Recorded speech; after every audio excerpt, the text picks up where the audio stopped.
Joe Public Studios is very small. It's not a place for bands, it's not a place for drummers, and it's not often a place for people who play wind instruments. Anything that's that loud, it's not your ideal environment. But what I do specialise in is solo artists. They either play the piano or the guitar or nothing at all, they're just a singer. And they come here with ideas in varying stages of finished. So they've either got a whole song planned out in their head, or they've got a real fragment of an idea, and we write together, normally on the guitar, and we put the whole thing together and make it all happen here. I was looking for my lover in a basement bar. I got a snow lady, I'm feeling jaded. Finally arrived at the 11th hour. I got a snow lady, I gotta make it so crazy. I'm feeling jaded. There's nothing like a tenderness to soothe my soul. Make me feel like I will lose control. There's nothing like a tenderness to soothe my soul. Make me feel like I will lose control. So I think everyone that comes in here feels like somebody hasn't taken over their record. They've come in here and they feel very much like they've made a record with a producer, as opposed to a producer has made a record for them, which I know for a fact most people who come in here have had bad experiences with producers before coming here, where they've brought in a song of some particular style and it's been crowbarred into whatever shape that the previous producer has felt most comfortable with, irrespective of whether it fits that artist or not. I keep within the possibilities of what you can do in here. For instance, if somebody says this is an orchestral piece, I'll probably say, well, it's going to be string samples, it's not going to sound real, but we can give it a go. And that way they can decide whether they want to do it. So I tend to end up with projects that really fit what we can do up here. And pop and rock music is what I do, and they're both very forgiving. You can get away with, you know, slightly dodgy acoustics, less than the best guitars in the world, if you know what you're doing with what you've got, which is what I do. I've been up, you know, I've been in this room for hour after hour, day after day, week after week, so I know exactly what we can do here and I know how to get it pretty quickly. And if somebody wants to do something outside of my field of expertise, I'm pretty upfront and I'll say, I can't do that for you. If you want to get a good recording, once you've got a good song and a good artist, the instruments that go behind it, I think the quality and the technique of how you record them is totally secondary to how you play everything and what you play, and you know, the attitude and, you know, tuning up properly, having good strings, having a nice guitar, putting the mic in a nice place.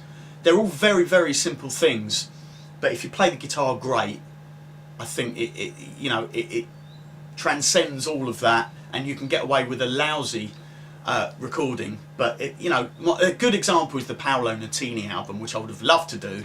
That I think the acoustic guitars seem to be deliberately badly recorded, but they're so beautifully played that it adds something amazing to the whole feel of the album. But I think I could have got a better guitar sound, but whether that would have made a better song or a better album, I don't think it would have. I think it's whoever played that guitar, they played it great. This kind of studio is definitely the future, because everyone wants to be a musician these days, and if you're not lucky enough to get immediately picked up by someone with a bit of money who wants to stick you in Abbey Road, then you either don't ever get to record, or you end up in somebody's bedroom with a 4-track. Now, these days a 4-track has become this, which is, you know, a 1,000-track recording studio with a load of things you can do, and for the price of, you know, a few hours rehearsal, you can actually now go and you can make a record. And there's nothing better to help your songs and your talent come along than listen back to yourself recorded and really hear what you're all about. And people can do that now. So instead of rehearsing and imagining what you sound like and then getting in the studio and being horribly disappointed, people can now afford to just go, let's get in the studio, let's see what happens. And I like being part of that. And I think most singers who are quite inexperienced, the minute they step into a studio, you start to feel a bit of pressure and intimidation, especially when you're shut away from the control room in a little box. You know, once you've done it 100 times, that wears off. But most people aren't lucky enough to get to do it 100 times. And when you come up here, and I don't have a separate vocal booth, they very much keep eye contact with me, and I can make them laugh and pass them a cup of tea, and they can cough and laugh and fart and swear, and it doesn't matter. People relax very, very quickly, and straight away they're much more open to constructive criticism and getting straight to the core of what we're trying to record, rather than spending ages trying to gently massage their egos into a position where they're ready to perform. So yeah, people love it here, and very quickly within half an hour we're having a cup of tea and a laugh, and that's when you can get on and seriously get stuff done.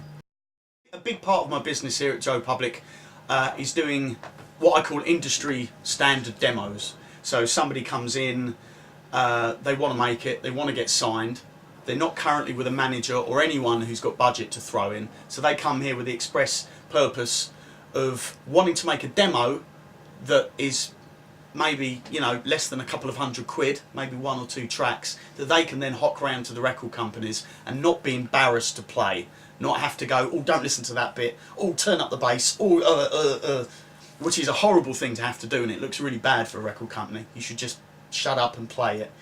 And so one of the things I really try and do here is very quickly, maybe at the expense of some sophistication in the track, come up with a really, really solid in-tune track or backing track for them to perform on top of.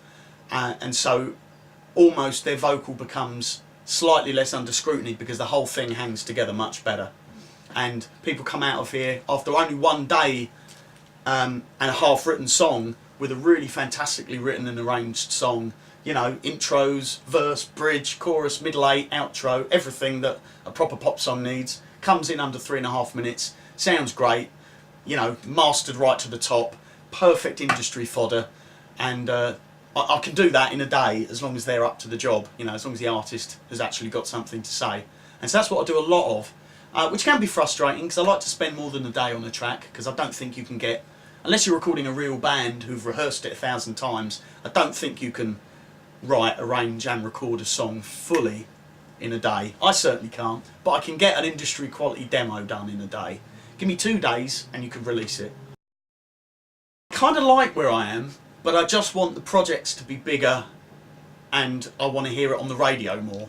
So although I enjoy being in my little room up here, I'm well aware of its limitations, but I think whatever position I'm in, having a room like this is massively useful for getting the groundwork done. But I guess, and my aim for this year really is to get out there and record some artists and bands in a bigger, wider environment where I've got an engineer who knows more than me, who can show me some new stuff, and where we've got a few more interesting bits of gear to throw into it, and maybe a nice drum room with a nice drummer in it, rather than me programming BFD, which although I quite enjoy, there are massive limitations to it, and I think while I wouldn't want to not do this, I think I'm really itching to get out there and do projects which just have a bigger budget, where, you know, instead of programmed drums we have real drums, instead of a plug-in compressor we have some real compressors, and instead of a mouse I have a desk.